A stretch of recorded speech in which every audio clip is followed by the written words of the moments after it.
Okay, so this is not really how I had originally planned to start this, but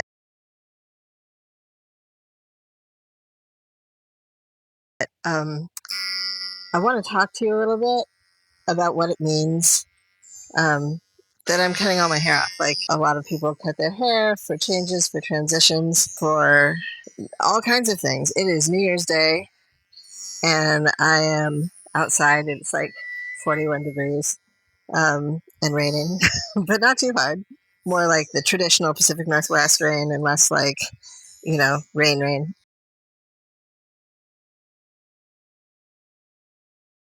Head itches, and I'm sick of my hair being long, but largely, mostly because, as some of you know, my Indian grandmother died in November, which was a long time ago now, 2 months. She died on the 6th after almost 106 years of life. She was 2 weeks away from her 106th birthday when she took her last breath, and she died at home, as is pretty common and traditional in my uncle's house, with loved ones around, in her sleep. Like, you couldn't have done it much better. She has always done things the way she wanted to, and she did that too. And I was lucky, incredibly lucky, to be able to be there and be part of the whole death and family funeral process, to be able to say goodbye to her initially and then go through all the rest of it. But one of the things that Hindus often do after a death is immediately afterwards they shave their heads. Well, not immediately. For 4 or 5 days later, they shave their heads. And this is something that's usually reserved for the men in the family as a way of marking their mourning. Women mark their mourning by not cutting their hair. And there are all these other things that happen, over the course of the year. But increasingly, some women, especially women who've gone abroad, women who have kind of moved away from the super traditional understandings of gender and so forth, will also shave their heads. Now, I didn't want to upset any apple carts while I was in India. Things were complicated enough. So I decided not to push that envelope while I was there.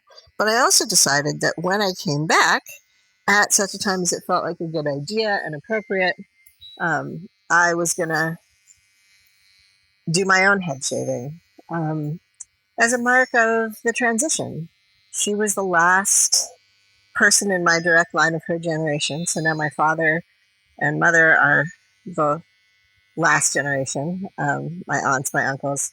Um, and it's just different, we're in a different place as a family, as a collection of people, as a group.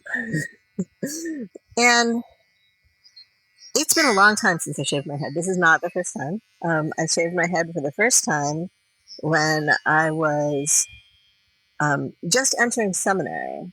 So that would have been, gosh, I started, I guess, 2002, maybe. Um, so it's been a minute. I'm a very different person in a very different place in life. Obviously, our society is very different from how it was 23, 24 years ago. And I'm not too worried about the way that my hair looks right now because I literally climbed out of bed, decided this was the day, and started cutting. So I will definitely be washing it and probably touching up this cut afterwards. But this seemed appropriate, like the first thing to do, beginning of the new year. Clean off all of that old stuff and acknowledge the major transition of losing my grandmother. It's interesting thinking about, like, I have a presentation at a professional conference later this month. How will this look? Do I care? If I care, do I care in I shouldn't do this direction? And I decided no. And part of that is authenticity, and part of that is just how we are. You'll also notice I'm using a small trimmer and not a full size hair clipper. I've never done this with a trimmer before. I've always used a full size clipper. But it's New Year's Day, and apparently we gave our clippers away at some point. So I don't have proper clippers. So we're just using what we've got. and I'll clean it up in the aftermath. But I think it's also important to recognize where we are and to really think about how we want to be as a society, as leaders, because most of my people at this point are leaders. We're all 20, 25, 30 years into a career that in many cases involves a lot of public life. How do I want to be a leader? How do I want to show up in the world? How do I plan to be the self that this moment in history needs? And that's a very fraught question at this point in the world. How are we going to carry forward? What are we going to do? Who do we plan to be and how? And, I'm thinking a lot about how I can use my skills and my professional experience, my talents, whatever, to really bring that forward. This rain is actually really convenient because it's flattening my hair down. Um, to really bring that forward so that we can, so that I can help, so that I can be in my kind of zone of expertise on behalf of the world and on behalf of people. Like sometimes I'm like, gosh, should I just start teaching people to read? Apparently there's been a problem with how we've been teaching people to read for the last generation. Should I just offer like reading lessons, free reading lessons? I'm definitely offering some classes on values clarification. I did honor school last year and that was really good. And this year, so honor school was about figuring out really what you believe. We had a small but really awesome group of people, and we discussed complicated questions, that were designed to help people figure out what they believed and how they wanted to live that out in the world. Um, so that was good.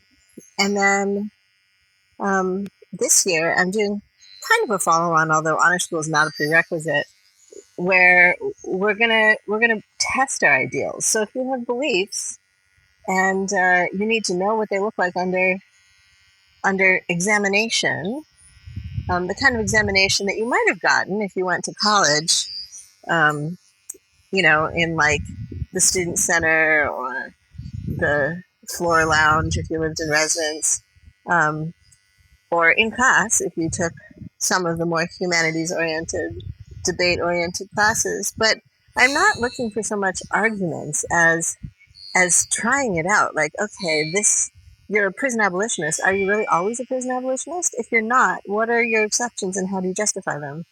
You believe in making sure that everyone has resources. What does that look like when your resources are scarce? Those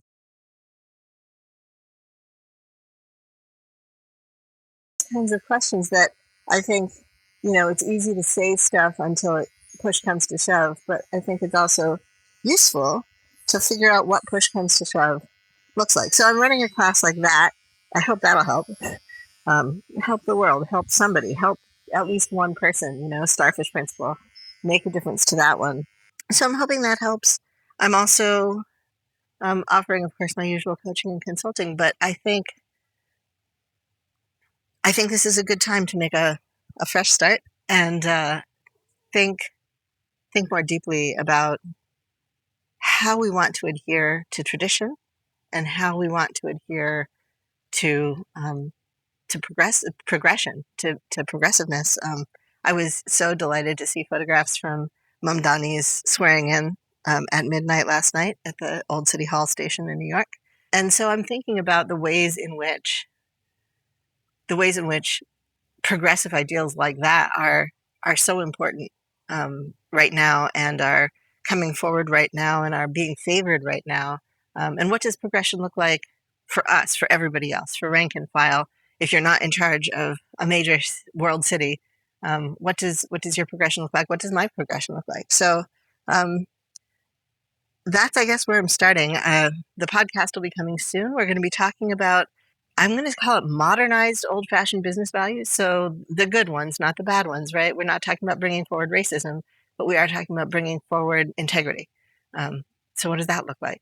So um, anyway, I'm returning to video, I guess, after a bit of a hiatus, and I hope you'll join me.